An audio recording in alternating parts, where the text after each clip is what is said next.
شروع اللہ کا نام لے کر جو بڑا مہربان نہایت رحم والا ہے۔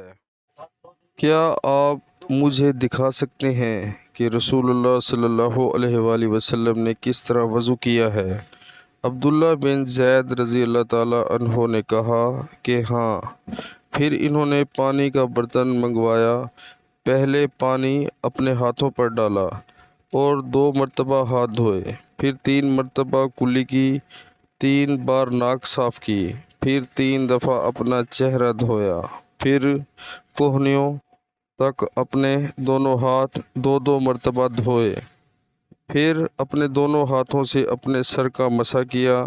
اس طور پر اپنے ہاتھ پہلے آگے لائے پھر پیچھے لے گئے، مسح سر کے ابتدائی حصے سے شروع کیا، پھر دونوں ہاتھ گدی تک لے جا کر وہیں واپس لائے جہاں سے مسح شروع کیا تھا، پھر اپنے پیر دھوئے۔